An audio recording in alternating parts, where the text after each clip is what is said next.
मैं सुरेंद्र कुमार आप सभी प्यारे छात्रों को प्रेम सरलोली यूट्यूब चैनल पर हार्दिक स्वागत करता हूं। आप सभी खुश होंगे, स्वस्थ होंगे और स्वस्थ रहेंगे, ऐसी कामना करता हूं। तो पिछली वीडियो में मैंने आप लोगों को संस्कृत में दो प्रत्ययों को पढ़ाया था। दो प्रत्यय कौन कौन थे? पहला तव्यत और दूसरा अन्य। इन दोनों प्रत्ययों का प्रयोग क्रिया के रूप में और विशेषण के रूप में मैंने दिखाया था और आप लोगों को मैंने अभ्यास विद्यार्थी बनाने के लिए यानी पेज नंबर 122 का अभ्यास उम्मीद करते हैं कि आप लोग बना भी लिए होंगे और सीख भी गए होंगे। तो थोड़ी सी रिवीजन मैं करवा देता हूं पहले, उसके बाद जो अगले प्रत्यय चलूंगा। ध्यान दीजिएगा, तबियत और अनियत, तबियत और अनियत, ये दो प्रत्यय की बात हो रही थी।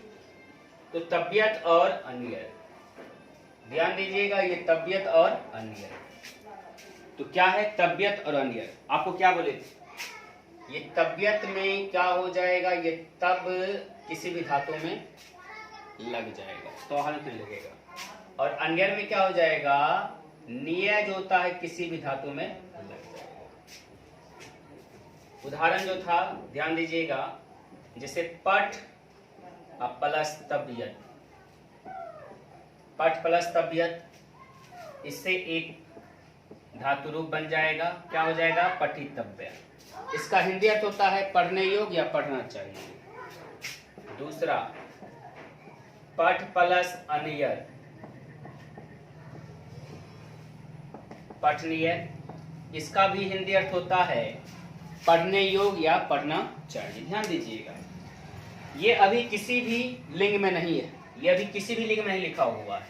यदि आपको इसको पुल्लिंग में लिखना है तो विसर्ग का प्रयोग करें, स्त्रीलिंग में लिखना है तो आकर का प्रयोग करें, और नपुंसक लिंग में लिखना है तो मोहलंत का प्रयोग करें। किसका प्रयोग करें? यानी विसर्ग किसको इंगित करेगा? पुल्लिंग को। आकर किसको इंगित करेगा? स्त्रीलिंग को। और मोहलंत नपुंसक लिंग को। मोहलंत किसको इंगित करेगा? नपुंसक लिंग को।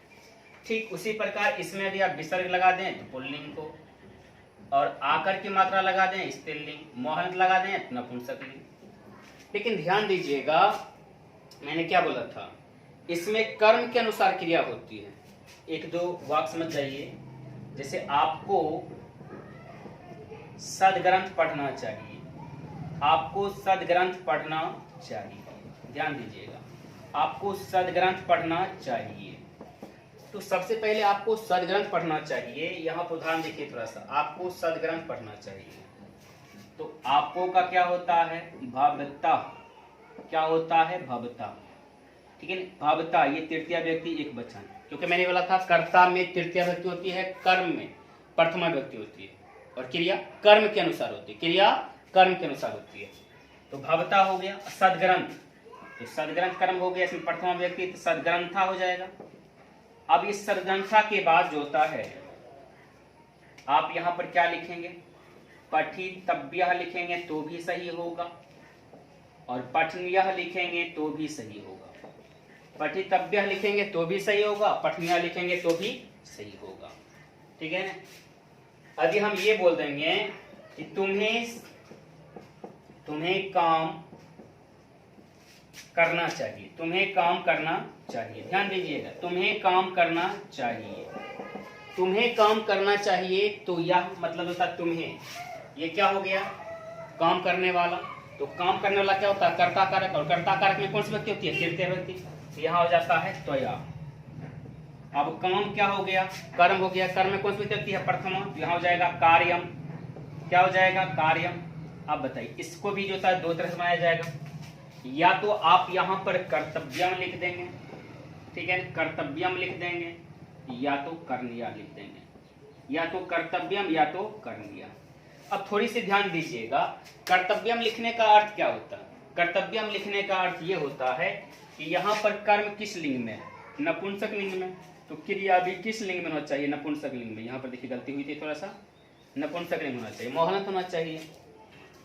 तो उम्मीद करते हैं कि वो अभ्यास होता आपसे सही से बन गया होगा। आज जिस प्रत्यय की बात करेंगे, ठीक है ना, उसको बोलते हैं हम लोग तुमूल। ध्यान दीजिएगा, यानी अनुवाद का तीसरा प्रत्यय है तुमूल। क्या हो जाएगा? तुमूल। ठीक है ना? तुमुन हो गया, ठीक है। अब थोड़ा सा देखिए तुमुन, तुमुन जब भी किसी धातु में जुड़ता है, तुमुन जब भी किसी धातु में जुड़ता है तो इसमें से उन जो शब्द देख रहे हैं ये आपका हट जाता है, उन शब्द क्या हो जाता है, हट जाता है। मैंने क्या लिखा, तुमुन लिखा, उसमें से उन शब्द हट गया, उन शब्द यदि हट भी गया तो क्या बचा, तो तुम बचा, क्या बचा, तुम बचा, ठीक है, क्या बचा, तुम। जैसे किसी धातु के अंत में जो होता तुम नजर आ जाएगा तो समझिए इसमें कौन सा प्रत्यय लगा हुआ, तुमुन लगा हुआ है। इसी का उदाहरण लेते हैं, जैसे पठ में अधिक तुमुन लगा देंगे, पठ में अधिक तुमुन लगा देंगे तो क्या हो जाएगा, पठी तुम, क्या हो जाएगा, पठी तुम। और इसका हिंदी अर्थ होता है को या के लिए या क्रिया के अंत पद में ने लिखा रहेगा, क्या लिखा रहेगा, यानी ने। तो हिंदी में क्या क्या लिखा रहेगा, या तो को, या तो के लिए, या तो ने, या तो को, या तो के लिए, या तो ने। पठितुम का हिंदी अर्थ क्या हो जाएगा, पढ़ने या पढ़ने को, या पढ़ने के लिए। देखिए तो सबसे ज्यादा इंपॉर्टेंट ने पे ही जोड़ देना पड़ता है, पढ़ने के लिए, ठीक है ना। तो यानी सब में देखिए जो होता है ने है, एक तरह से पढ़ने या पढ़ने को या पढ़ने के लिए। तो यहाँ पर क्या लिखा हुआ है, ने। यहाँ पर देखिए क्या लिखा हुआ है, ने। यहाँ पर देखिए क्या लिखा हुआ है, ने। तो पढ़ने या पढ़ने को या पढ़ने के लिए। दूसरा ध्यान दीजिएगा, धा प्लस तुमुन। अब ये धा प्लस तुमुन का अर्थ क्या होता है, धाबी तुम, धाबी तुम। अब धाबी तुम का हिंदी अर्थ क्या हो जाएगा, दौड़ने या दौड़ने के लिए, या दौड़ने को, दौड़ने को या दौड़ने के लिए, दौड़ने के लिए, दौड़ने के लिए। तीसरा ध्यान दीजिए, यदि खाद प्लस तुमुन लिख देंगे तो यहां पर क्या हो जाएगा, खादी तुम हो जाएगा, खादी तुम हो जाएगा। इसका हिंदी अर्थ क्या हो जाएगा, या तो खाने, खाने को, या खाने के लिए, या खाने के लिए, खाने के लिए। तो ध्यान दिया होंगे जो होता है पठितुम मतलब पढ़ने या पढ़ने को या पढ़ने के लिए, और धावितुम मतलब दौड़ने या दौड़ने को या दौड़ने के लिए, खादितुम मतलब खाने या खाने को या खाने के लिए।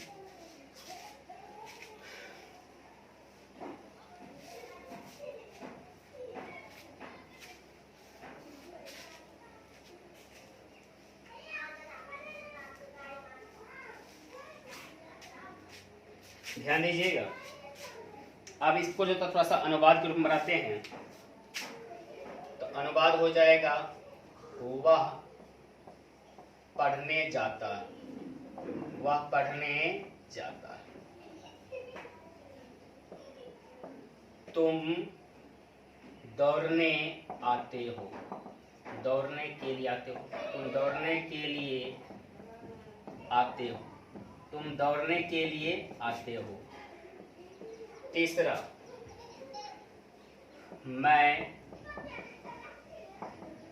खाने के लिए जाता हूँ, मैं खाने के लिए जाता हूँ। अब थोड़ी सी ध्यान दीजिएगा, यहाँ पर जो देख रहे हैं आप पढ़ने, पढ़ने इसका संस्कृत तो आप जानते होंगे पठितुम। यहाँ जो देख रहे हैं दौड़ने के लिए, इसका संस्कृत जानते होंगे, क्या हो जाएगा, धावितुम। यहाँ जो देख रहे हैं खाने के लिए, इसका संस्कृत क्या हो जाएगा, खादितुम। तो ये जानते हैं। अब अनुवाद बना दीजिए, वह जाता है तो आप बनाना जानते होंगे इसको, सह जाना कहते हैं गच्छ, गच्छ में क्या लग जाएगा, ती लग जाएगा, तो क्या हो जाएगा, सह गच्छति वह जाता है, सह गच्छति वह जाता है। और तुम आते हो तो तुम का क्या होता है, तुअम, और आना को क्या बोलते हैं संस्कृत में, आगच्छ, लेकिन तुअम के साथ कौन सा प्रत्यय प्रयोग होता है, सी, तो तुअम आगच्छति, क्या हो जाएगा, तुअम आगच्छति हो जाएगा, क्या हो जाएगा, तुअम आगच्छति। मैं जाता हूं तो मैं का क्या हो जाता है, अहम, और जाना को क्या बोलते हैं, गच्छ, और गच्छ के बाद क्या लगेगा, आमी, तो क्या हो जाएगा, गच्छामि, अहम गच्छामि, मैं जाता हूं। अब क्या क्या है, पढ़ने, पढ़ने को संस्कृत में क्या बोलते हैं, देखिए लिखा हुआ है पठितुम, तो सह पठितुम गच्छति। और दौड़ने के लिए, दौड़ने के लिए क्या बोलते हैं इसको, धावितुम, तो सह धावितुम सह धावितुम आगच्छसि, त्वं धावितुम आगच्छसि। फिर मैं खाने के लिए जाता हूँ तो यहाँ पर क्या हो जाएगा, खादितुम, अहम खादितुम गच्छामि, अहम खादितुम गच्छामि। ठीक इसी प्रकार और भी अनुवाद लेते हैं। श्याम खेलने के लिए, श्याम खेलने के लिए वहां जाता है, श्याम खेलने के लिए वहां जाता है, श्याम खेलने के लिए वहां जाता है। आप पढ़ने के लिए यहाँ आते हैं, आप पढ़ने के लिए यहाँ आते हैं। मोहन पढ़ने के लिए वहां जाता है, वहां जाता है।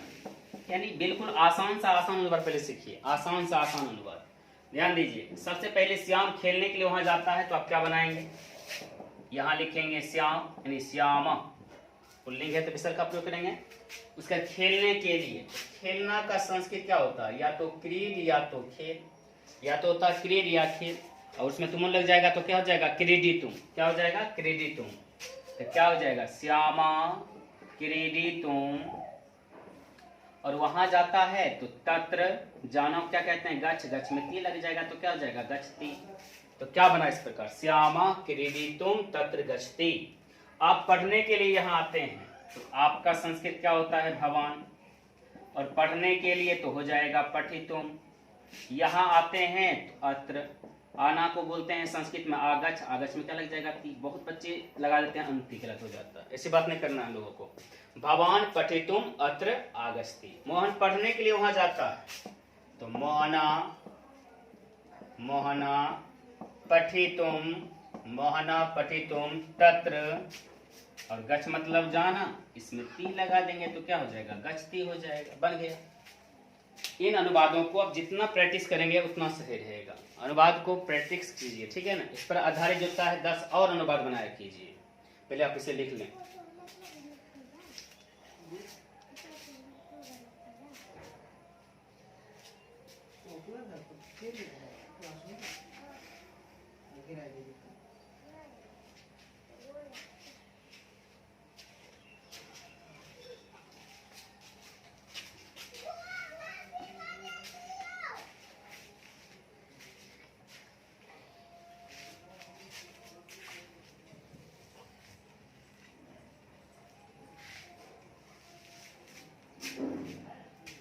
ध्यान दीजिएगा, अगला प्रत्यय जो लेंगे, चौथा प्रत्यय हम लोग पढ़ने जा रहे हैं अनुवाद पर आधारित, यानी कृत्वा, ठीक है।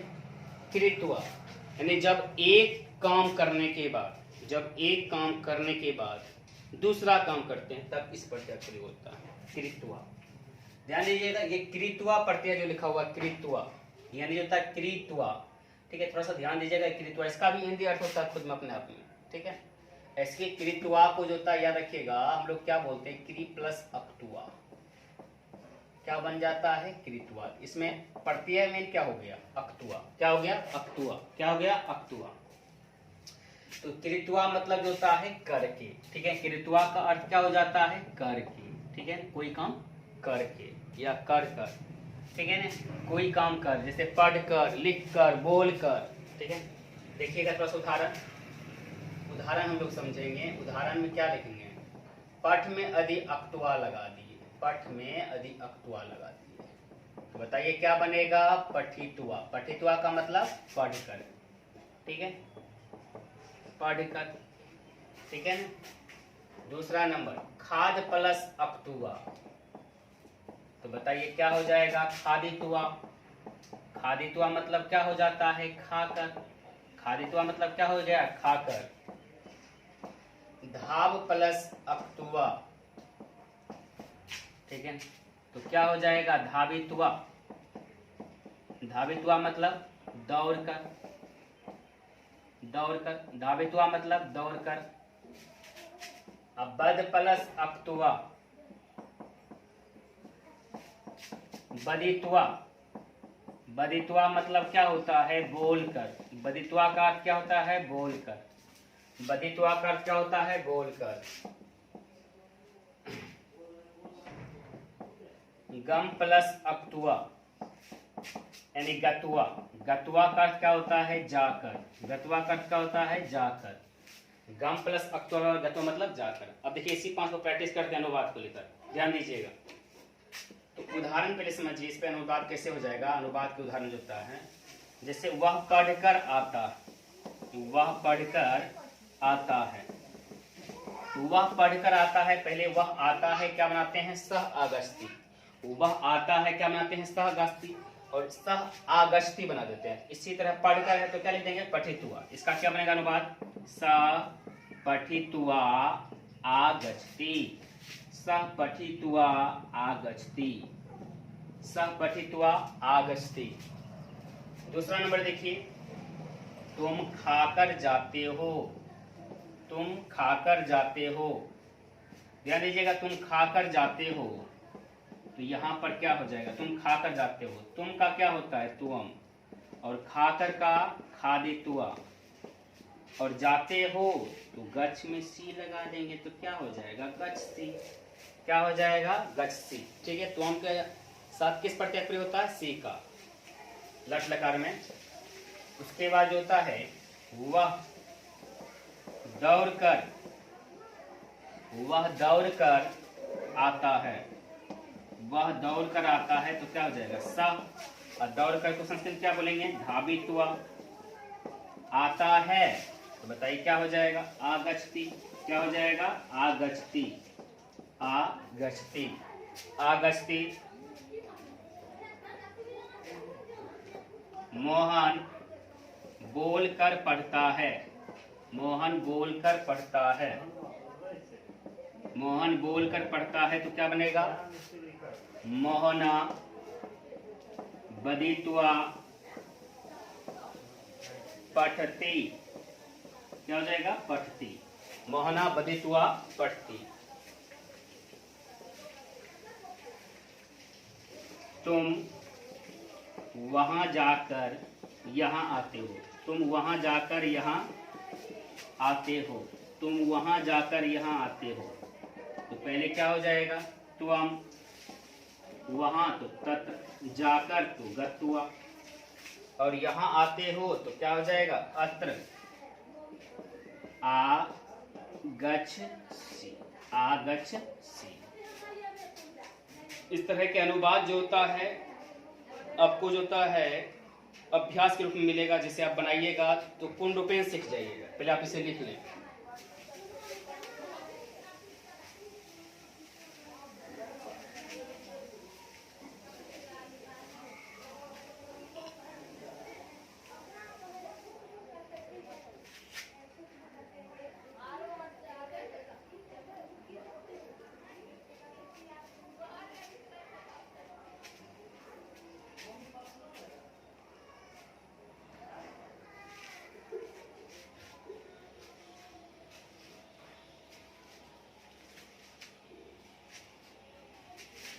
तो हम लोग कौन कौन से प्रत्यय पढ़े हैं ध्यान दीजिएगा। सबसे पहला प्रत्यय पढ़े थे अनुवाद के रूप में तबियत।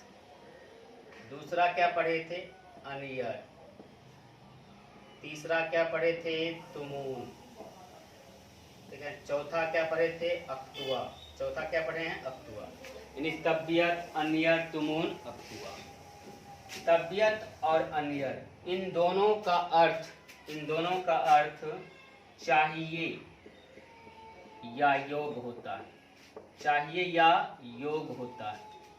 और तुमुन का अर्थ के लिए होता है या को होता है। अक्तुआ, अक्तुआ का अर्थ होता है कार्य के लिए, यानी कोई काम कार्य कर। तो ध्यान दीजिएगा, ये 4 प्रत्यय पढ़े अनुवाद के रूप में। तो मैं चाहता हूं इस चारों पे जो होता है 5-6 सवाल पहले बना लीजिए। मैं पीने योग्य जल पीता हूं। दूसरा, वह पढ़ने योग्य पुस्तक पढ़ता है। वह पढ़ने योग्य पुस्तक पढ़ता है। आपको सदग्रंथ पढ़ना चाहिए। आपको सदग्रंथ पढ़ना चाहिए। आपको सदग्रंथ पढ़ना चाहिए।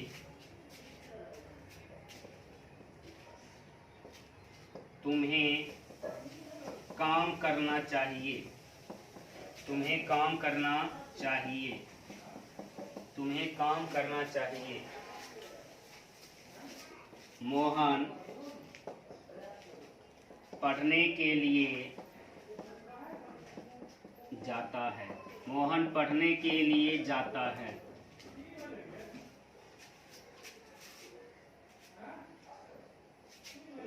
श्याम पढ़ने के लिए आता है। श्याम पढ़ने के लिए आता है।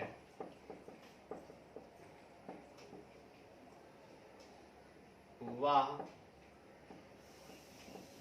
पढ़कर आता है।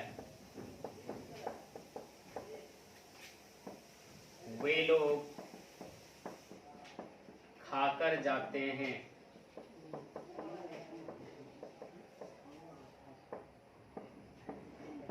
तुम खाने के लिए आते हो। तुम खाने के लिए आते हो। श्याम खेलने जाता है। श्याम खेलने जाता है। तो ध्यान दीजिएगा, ये 10 अनुवाद, यदि आप ये 10 अनुवाद बना लिए सही सही तो समझिए मेरी सिखाई गई तमाम प्रत्यय सीख गए आप। यानी 4 प्रत्यय जो मैंने सिखाया, तबियत, अन्यर, तुमून, अक्तुवा, ये सारे सीख गए। फिर से मैं बता देता हूँ एक बार। तबियत और अन्यर किस अर्थ में प्रयोग किए जाते हैं? चाहिए या योग के अर्थ में। जैसे कि यहाँ अनुवाद देखिए, पीने योग, इसका मतलब तबियत या अन्य प्रत्यय लगाइए। पढ़ने योग, तबियत या अन्य प्रत्यय लगाइए। पढ़ना चाहिए, इसका मतलब तबियत या अन्य प्रत्यय लगाइए। तो एक तरह का क्या हो गया, 3 जो हो गया आपको तबियत या अन्य प्रत्यय वाला हो गया। तुमून का अर्थ क्या होता है? के लिए या को होता है। तो यहाँ ध्यान दीजिएगा, जो था ये भी जो तबियत वाला हो गया आपका, चौथा भी हो गया। यहाँ हो गया पढ़ने के लिए, ये आपका हो गया तुमून वाला। क्या हो गया? तुमून वाला। यहाँ पर ध्यान दीजिएगा, ये हो जाएगा आपको पढ़ने के लिए, तो इसमें तुमून प्रत्यय लगेगा। ये हो गया पढ़कर, तो ये हो गया अक्तुआ प्रत्यय लगेगा। खाकर, तो कौन सा प्रत्यय लगेगा? अक्तुआ। खाने के लिए, तो कौन सा प्रत्यय बनाइएगा? तुमून के आधार पर। और खेलने, इसमें भी तुमून बनाइएगा। तो निश्चित रूप से जो होता है, ये सारे प्रत्यय जो होता है, प्रत्यय आधारित अनुवाद होता है, सही से बना कर लाइएगा।